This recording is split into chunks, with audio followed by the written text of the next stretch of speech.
There is a reason you can work harder every year and still feel trapped. You are selling the one asset you can never replenish: your time.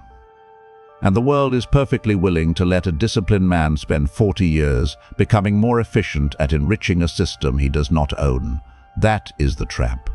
Hard work can increase your income. But hard work alone rarely gives you control, because if your income stops when your effort stops, you have built a better paying dependency. The men who escape eventually learn the same distinction: labor earns, ownership scales. Getting rich is simpler once you stop asking, "How can I work harder?" and start asking, "How can the value I create continue working after I stop?" You can see this law in 3 different men who used 3 different forms of power. Jeff Bezos did not become wealthy because he worked harder than every bookstore owner in America. He noticed that web usage was growing at extreme speed. In a 1997 interview, Bezos said he saw the web growing at about 2,300% a year. Then he looked for a business that made sense online. He chose books because the category had enormous selection, and online distribution could offer more than a physical store. Bill Gates and Paul Allen did not begin with passive income. They began with scarce skill. They built Altair Basic for the Altair 8800, and Microsoft's own history records that they completed it and sold it to their first customer, MITS, in 1975. Warren Buffett did not build Berkshire Hathaway by chasing excitement. In Berkshire's owner's manual, he described 2 low-cost, non-perilous sources of leverage: deferred taxes and insurance float. Those structures allowed Berkshire to own more assets than equity capital alone would permit. Different men, different fields. Same law. Effort became power only after it entered a structure that could multiply it. And once you understand that, you begin to see wealth differently. You stop worshipping exhaustion. You stop confusing pressure with progress. You stop believing that being the hardest worker in the room automatically makes you the most powerful man in the room. Because it does not. The hardest worker is often still replaceable. The man with leverage is harder to replace. The man with ownership is harder to control. And the man whose value keeps producing after he stops moving is playing a different game entirely. But here is the question most men avoid. If you disappeared for 30 days, would your income continue? Would your business continue? Would your reputation continue creating opportunity? Would your assets continue producing? Or would everything stop because you were the machine? That is the hidden mechanism behind why some men rise while others only get tired. They are not always smarter. They are not always more talented. They simply stop trying to become better slaves to time. They build leverage. Machiavelli understood this kind of power long before modern business gave it cleaner language. He wrote that a ruler must learn from both the fox and the lion, because the lion cannot defend himself against snares, and the fox cannot defend himself against wolves. The lesson is not about animals. It is about adaptation. Force alone is not enough. Effort alone is not enough. Discipline alone is not enough. You need the intelligence to see the trap before you spend your life inside it. If you do not understand leverage, you will mistake motion for advancement. You will work more hours, take more responsibility, answer more messages, carry more weight, become more reliable, and still remain economically fragile. Why? Because reliability without ownership often makes you useful, not free. Your employer loves your discipline. Your clients love your availability. Your family respects your sacrifice only when it benefits them. The market will use your effort until you demand a better structure. This is the brutal truth. A man can be respected for his work ethic and still owned by his circumstances. He can be praised and still trapped. He can be busy and still broke. He can be admired and still have no options. That is why getting rich is not only about making more money, it is about changing your relationship to value. At the lowest level, you create value and get paid once. At a higher level, you create value and retain ownership. At the highest level, what you own creates value even when you are silent. That is the progression: labor, skill, proof, distribution, ownership, leverage, optionality. Miss one step and the system breaks. Before you dream about leverage, answer the humiliating question: how much of your life is still priced by the hour? Level 1. Escape the hour for money illusion. If 1 hour creates 1 unit of pay, your income is chained to time. Time can be interrupted. Time gets tired. Time gets sick. Time gets older. Time gets controlled by schedules, bosses, customers, geography, traffic, sleep, and the limits of your body. This is not an insult to employment. Employment can finance the escape. A job can be a training ground. A job can give you income, structure, relationships, capital, and a clear view of how organizations create money. The mistake is believing employment automatically creates ownership. It does not. A paycheck is not freedom. A paycheck is a transaction. Freedom begins when part of what you earn becomes something you keep. So level 1 is not quitting your job emotionally like a child. Level 1 is seeing the ceiling clearly. Ask yourself tonight, if I keep doing exactly this for 10 more years, what will I own? Not what will I have survived. Not what will I have endured. Not what will I have sacrificed. What will I own? Will you own equity? Will you own a business? Will you own a skill with public proof?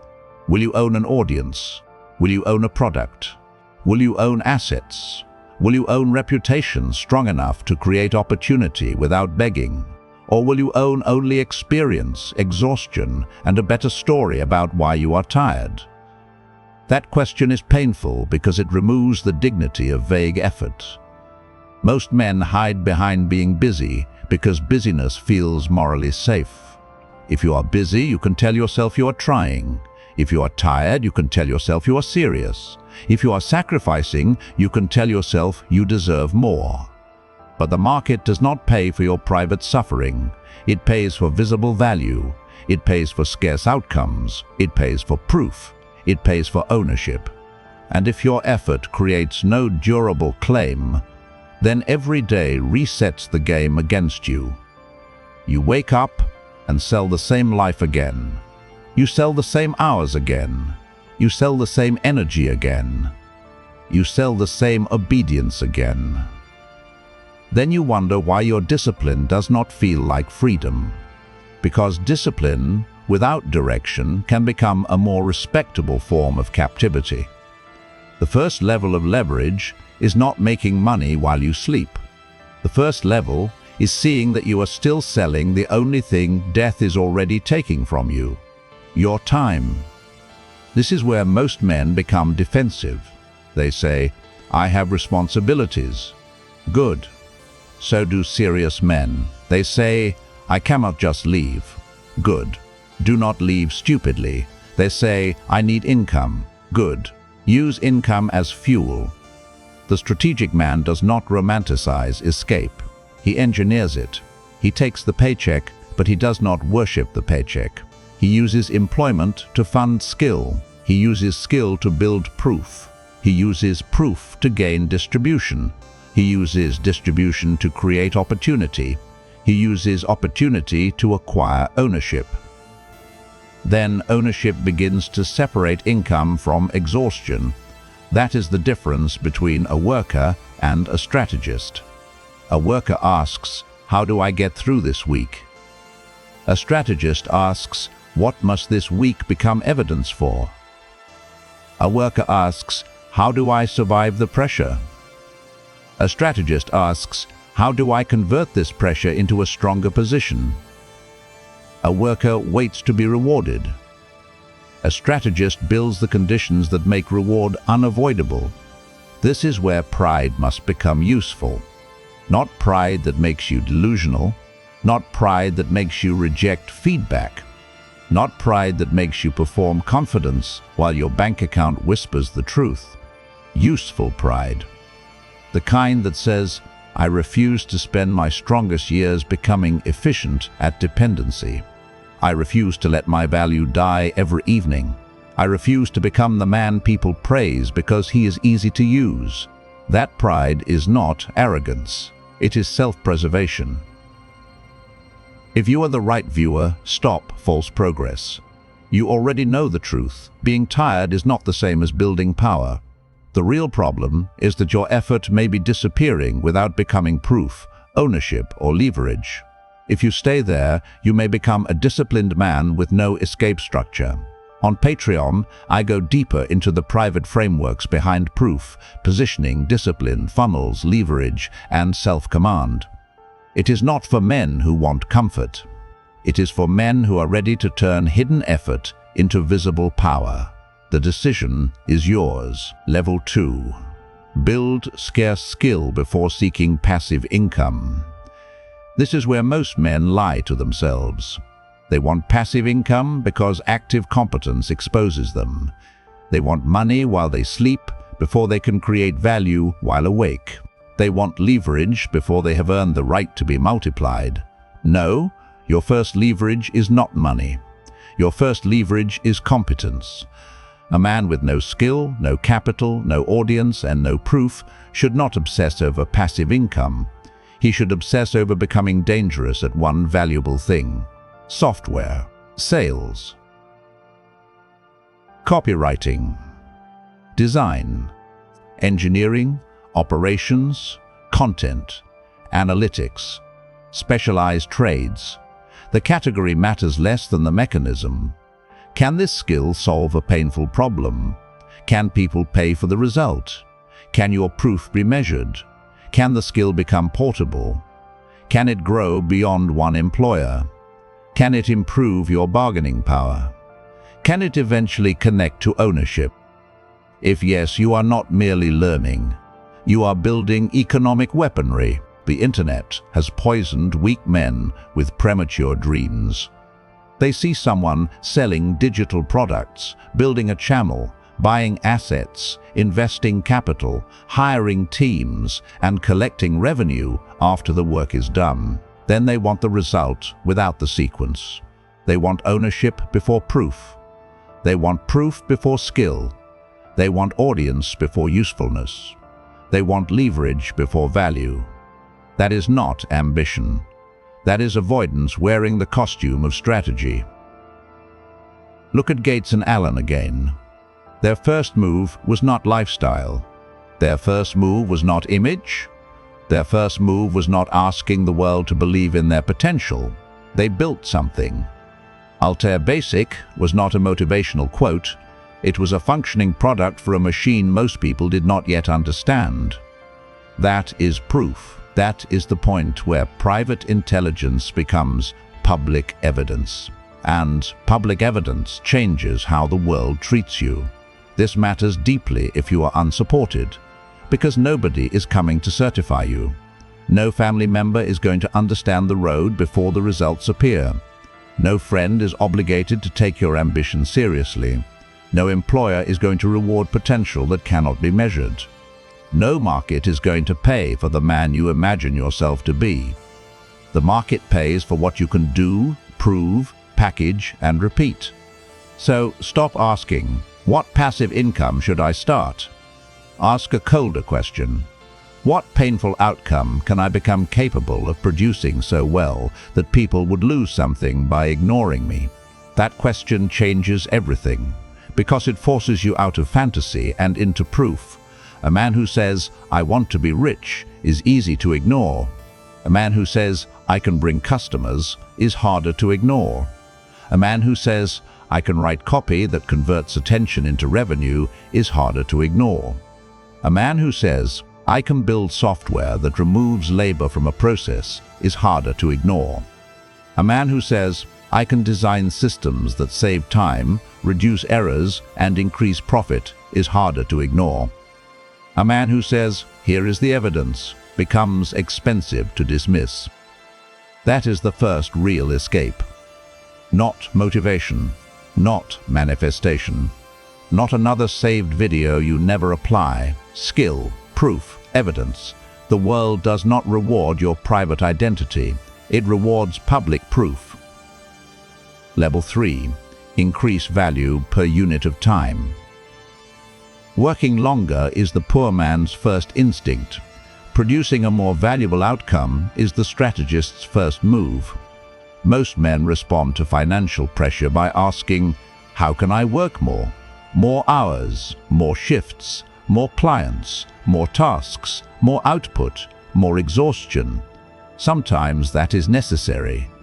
There are seasons when a man must carry weight because survival demands it. But if your only answer to money pressure is more time, you are still trapped in the same equation. 1 hour in, 1 unit out, more hours in, more units out. That can improve income. It rarely creates power. Power begins when you ask, what result could I become capable of producing that is worth 10 times more than what I currently produce? That question insults your comfort because it exposes your current market position, not your worth as a human being, your market position. Do not confuse the two. A man paid to follow instructions is priced one way. A man who can increase revenue is priced differently.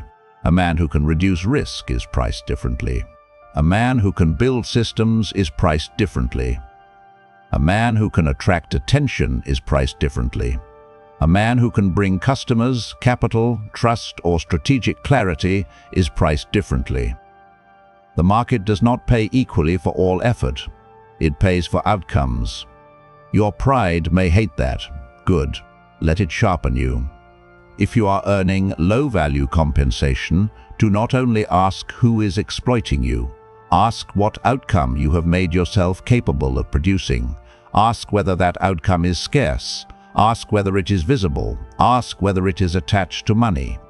Ask whether it can travel beyond one boss, one client, one company, one location, or one fragile opportunity.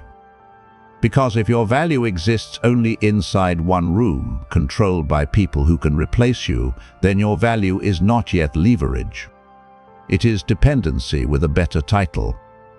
This is where many ambitious men become angry for the wrong reason. They say, "I work harder than people who earn more." Maybe you do. But the market does not always reward the man who suffers most. It rewards the man whose output connects to value. That may feel unfair. It is still reality. A brilliant mechanic with no visibility can stay local. A brilliant writer with no distribution can stay broke. A brilliant analyst whose work is hidden inside a company can remain replaceable. A disciplined employee with no alternatives can remain underpaid. This is not because the world is morally correct. It is because hidden value has weak bargaining power. So level 3 is the death of effort worship. You do not abandon hard work. You aim it at higher value problems. You stop asking, "How can I do more?" You start asking, "What result would make my hour worth more?" Then you train toward that result. You gather proof around that result. You position yourself around that result. And over time, you stop being priced as effort. You begin being priced as impact. Level 4. Acquire distribution leverage. Now comes the cruel part. Skill that nobody sees is treated like skill that does not exist. Not because the world is fair, because the world cannot reward what it cannot see. A brilliant man with zero reach can remain economically weak. This is one of the hardest truths for men who take pride in being quiet. They think quality should speak for itself. Sometimes it does. Usually it whispers in a locked room. Distribution is how proof travels. A portfolio, a YouTube channel, a newsletter, a sales pipeline, a public body of work, a reputation inside a niche. a network of people who trust your output, a product that can be found while you sleep, a case study that explains what you did, what changed, and why it mattered. This is how you build a door when nobody opens one. If nobody introduces you, make your work discoverable. If nobody recommends you, make your proof visible. If nobody believes you, publish evidence until disbelief becomes expensive. Bezos understood this before Amazon became a symbol. One physical bookstore is limited by shelves, rent, geography, local traffic, and opening hours. An online bookstore could use software, logistics, search, and reach. That is not just a business difference, it is a leverage difference. The same effort placed inside a stronger distribution structure can produce a radically different outcome. That is why Bezos, leaving a secure Wall Street path, mattered. The point is not to imitate his exact move. The point is to understand the principle. He did not merely work harder at selling books. He positioned himself in front of a growing distribution wave. He chose a category where online reach could defeat physical limitation. Then Amazon started as an online bookstore, shipping orders from a garage, and by 1997, Amazon announced its 1 millionth customer. One man can work hard in a store and remain bound by the store. Another man can build a system where software, logistics, selection, and reach multiply the original effort. That is distribution leverage. And for the unsupported man, this is not optional. If nobody is opening doors for you, build a door the market can find. You may not have a rich family. You may not have a powerful network. You may not have a mentor. You may not have status signals. You may not have the room's approval. Good. Then stop waiting at doors guarded by people who do not see you. Build proof in public. Document the skill. Publish the insight. Show the result. Explain the process. Package the evidence. Make the market encounter your value more often than your doubters encounter your explanations. There is a psychological reason this matters. When you keep explaining ambition privately, you remain dependent on belief. When you build proof publicly, you create evidence. Belief is emotional. Evidence is strategic. Belief requires permission. Evidence changes incentives. Belief asks people to imagine your future. Evidence forces them to update their view of your present. This is why distribution is not vanity. Done properly, distribution is not begging for attention. It is making value visible. But do not confuse visibility with noise. Posting random thoughts is not distribution leverage. Begging for views is not distribution leverage. Performing success is not distribution leverage. Distribution leverage means your proof travels to the right people, in the right format, with the right promise, attached to a result they understand. A man with skill but no proof is invisible. A man with proof but no distribution is trapped in a small room. A man with distribution but no skill becomes exposed. You need the sequence. Skill first, proof second, distribution third. Only then does attention become power instead of addiction. And once your proof travels, a new question appears. If your value begins creating opportunity, how much of that value do you actually keep? Level 5. Acquire ownership. This is the decisive transition. Move from I get paid to create value to I retain part of the value I create. This is where high income either becomes wealth or disappears into lifestyle. A man can earn impressive money and still remain fragile. He can have a better salary, better clothes, a better apartment, a better car, better restaurants, and still be only one crisis away from panic. Why? Because income is not the same as ownership. Income passes through your hands. Ownership stays attached to your name. Income can stop. Ownership can continue. Income can make you look successful. Ownership can make you harder to control. This distinction kills a childish fantasy. Most men do not want wealth first. They want the appearance of wealth. They want the proof of status before they have built the structure of power. They want to look less behind than they feel. So when income rises, lifestyle rises. The better apartment comes, the car payment comes, the subscriptions come, the expensive meals come, the clothing comes, the quiet pressure to perform success comes. Then the man wonders why more money did not create more freedom. Because he did not convert income into ownership. He converted income into evidence for other people. Machiavelli warned that a prince who tries to display liberality without the resources to sustain it destroys himself. He must eventually burden others or weaken his own position. That principle applies brutally to money. If you use your income to perform success before you build power, you weaken the fortress. If you upgrade your lifestyle every time your income increases, you consume the capital that could have purchased freedom. If you try to look rich before you own assets, you become a servant to appearances. The modern man does not usually get conquered by armies. He gets conquered by rent, debt, impulse, status anxiety, subscriptions, car payments, lifestyle inflation, and the desperate need to look less behind than he feels. That is not weakness of character alone. It is poor strategy. Ownership can be equity. Business ownership. Intellectual property, products, productive investments, media assets, digital assets, royalties, systems, databases, brand, distribution. But do not reduce ownership to fancy words. Ownership means you retain a claim on value after the original effort is finished. A writer who sells one article for one payment has income.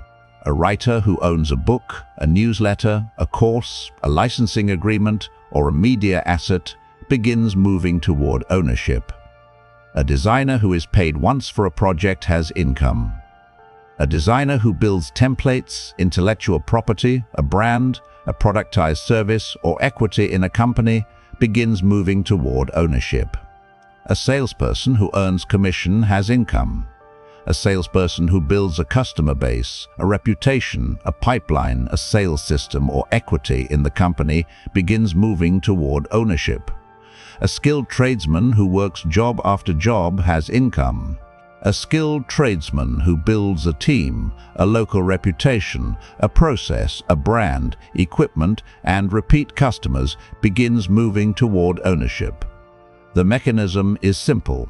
You stop only asking, "How much do I get paid?" You begin asking, "What claim do I retain?" That question separates the worker from the builder, and it will offend the part of you that wants quick emotional relief. Because ownership is slower than spending. Ownership is quieter than status. Ownership does not always impress people immediately. But ownership changes your future options. High income without ownership is a larger pipe leaking into lifestyle. Ownership is the valve you begin to control. And the unsupported man must understand this earlier than everyone else. If you have no wealthy family behind you, no safety net, no rescue plan, and nobody waiting to save you from a bad season, then ownership is not a luxury. It is protection. It is dignity. It is the beginning of sovereignty. Because when you own nothing, every negotiation begins with need. When you own something, even something small, your posture changes.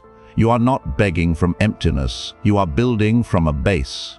If you are the right viewer, stop mistaking motion for construction. You already know when your discipline is being consumed by survival instead of converted into power. The real problem is not that you lack ambition, but that you may lack a private system for proof, positioning, discipline, funnels, leverage, and self-command. If you stay there, you will keep collecting information while your life produces the same evidence. On Patreon, I break down the deeper systems behind ownership, invisible leverage, strategic positioning, and how to turn skill into assets that can compound. It is not for spectators, excuse makers, or men who want motivation without correction. It is for men ready to make their private ambition measurable. The decision is yours. Level 6. Use capital as stored labor. Money saved is not merely money. It is accumulated optionality. It is stored labor. It is future time. It is negotiation power. It is the ability to leave. It is the ability to survive a bad month. It is the ability to say no without begging. This reframes saving for ambitious men. Saving is not deprivation. Saving is ammunition against dependence. A weak man sees surplus and asks, "What can I buy to feel better?" A strategic man asks, "What can this capital control?" Capital can buy time, training, tools, investments, advertising, employees, runway, negotiating power, recovery, silence. That last one matters. A man with no capital must explain himself more. He must tolerate more. He must accept worse terms.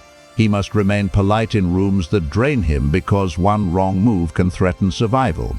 Capital gives you the ability to become calm.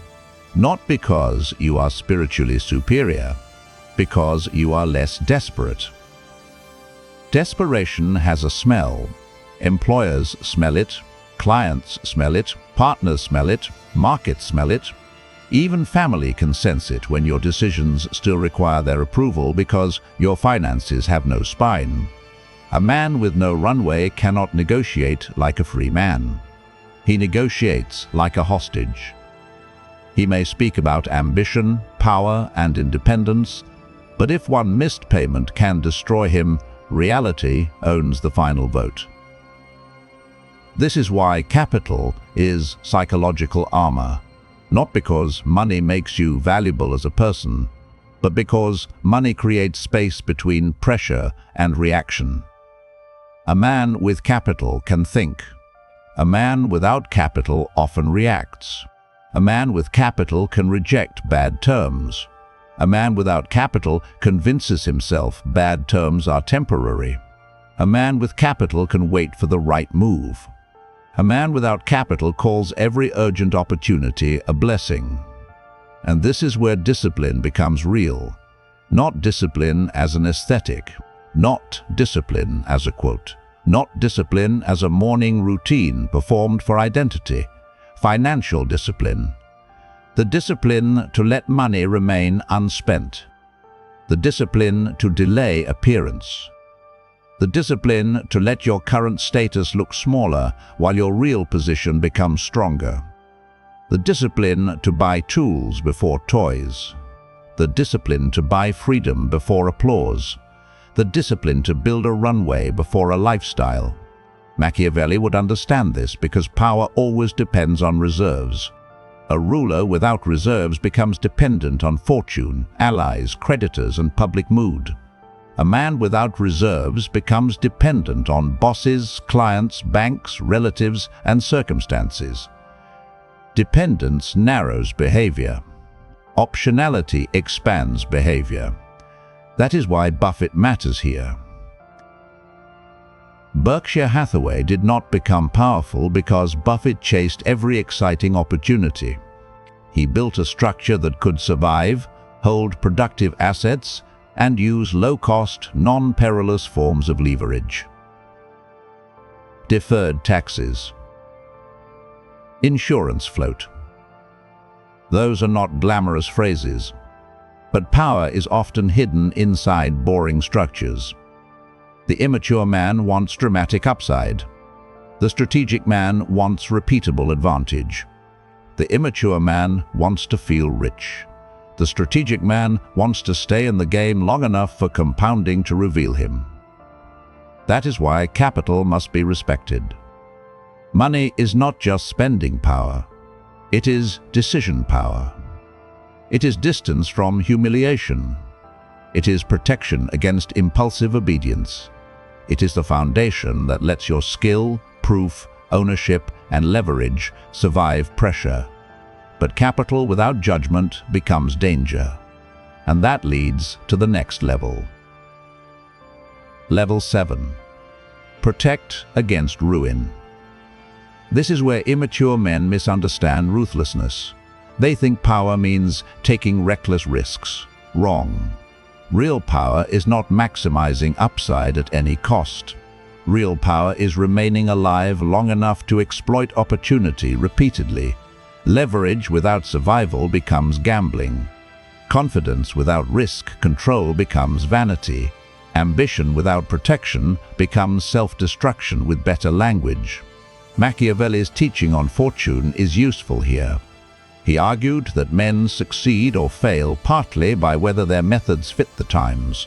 When circumstances change, the man who cannot change course is ruined. That line is not soft. It is a warning. A man can be strong and still be destroyed by using the wrong method at the wrong time. A man can be intelligent and still be ruined by refusing to adapt. A man can be ambitious and still disappear because he confused courage with exposure. So, protect yourself. Diversify catastrophic risks. Maintain runway. Avoid unnecessary debt. Do not bet survival capital. Do not confuse confidence with exposure. Do not let one failure destroy the entire campaign. This is not cowardice. This is strategy. Because the unsupported man has less margin for romantic stupidity. If you have no wealthy family behind you, no safety net, no rescue, and no one coming to repair your mistakes, then survival is not optional. Survival is the platform from which leverage compounds. The man with backing can make theatrical errors. The unsupported man must make intelligent moves. This does not mean he should be timid. Timidity is not strategy. Hiding is not strategy. Waiting forever is not strategy. Overthinking until every opportunity dies is not strategy. But neither is risking the entire fortress because you want to feel brave for one weekend. The question is not, how do I avoid all risk? The question is, which risks can I survive long enough to learn from? A strategic risk can teach you. A catastrophic risk can erase you. A strategic risk can create skill, proof, reputation, or opportunity. A catastrophic risk can bury you under debt, panic, shame, and years of recovery. A strategic risk has a downside you can absorb. A catastrophic risk makes one mistake, the judge of your entire future. The first rule of compounding is not, make the biggest return. The first rule is, do not disappear from the game. That is the law most impatient men reject. They want the leap. They want the movie scene. They want the instant transformation. They want one trade, one deal, one viral post, one business, one relationship, one dramatic moment to rescue them from the slow humiliation of being unproven. But power does not usually arrive as rescue. It arrives as accumulated advantage. One skill, one proof, one asset, one system, one relationship. One better decision, one avoided ruin, one preserved option, one longer season in the game. Then the world begins to change its response, not because it suddenly became kind, because your position changed. Now the whole game becomes visible. Getting rich is simpler once you understand leverage, because wealth is not built by effort alone. It is built when effort is converted. Labor becomes skill. Skill becomes proof. Proof becomes distribution. Distribution creates opportunity. Opportunity creates income. Income creates surplus. Surplus becomes ownership. Ownership creates leverage. Leverage creates optionality. Optionality creates freedom. That is the ladder. Most men do not fail because the ladder is invisible. They fail because each level demands the death of a weaker identity. The man who wants applause must die before the man who builds proof can rise. The man who wants comfort must die before the man who builds skill can rise. The man who wants to look rich must die before the man who becomes rich can rise. The man who sells all his time must die before the man who owns assets can rise. And the man waiting to be chosen must die before the man who chooses himself can rise. This is why leverage is not merely a financial concept, it is a test of identity. Are you still trying to be rewarded for effort? Or are you building something that can outlive your effort? A worker asks, "How much can I earn this month?" A strategist asks, "What am I building that will still matter 5 years from now?" A worker asks, "How can I get paid more for my time?" A strategist asks, "How can I make my skill more scarce, my proof more visible, and my ownership more durable?" A worker waits for a raise. A strategist builds bargaining power. A worker hopes to be noticed. A strategist manufactures evidence. A worker sells effort. A strategist converts effort into assets. This is the identity shift. You are not trying to become less hardworking. You are trying to make your hard work compound, because effort that disappears after it is spent creates survival. Effort converted into proof creates reputation. Effort converted into assets creates ownership. Effort converted into systems creates leverage. This is how an unsupported man changes his position. Not by begging people to believe in his potential. Not by explaining his ambition to people with no incentive to understand it. Not by waiting for support from people who benefit from his dependency. He builds evidence. He builds skill. He builds surplus. He builds ownership. He builds leverage. Then the room updates its judgment. The world does not reward your private identity. It rewards public proof. So audit your income tonight. Ask one question. What percentage of the value I create do I still own 5 years from now? If the answer is 0, do not panic. Do not complain. Do not announce a transformation. Start building ownership.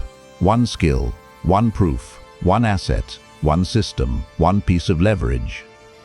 And repeat, because the world does not owe you wealth for being tired. It does not owe you freedom for being disciplined. It does not owe you respect for having potential. It responds to power, and power begins when your value no longer dies at the end of your workday. Build leverage, build proof, build ownership, build anyway.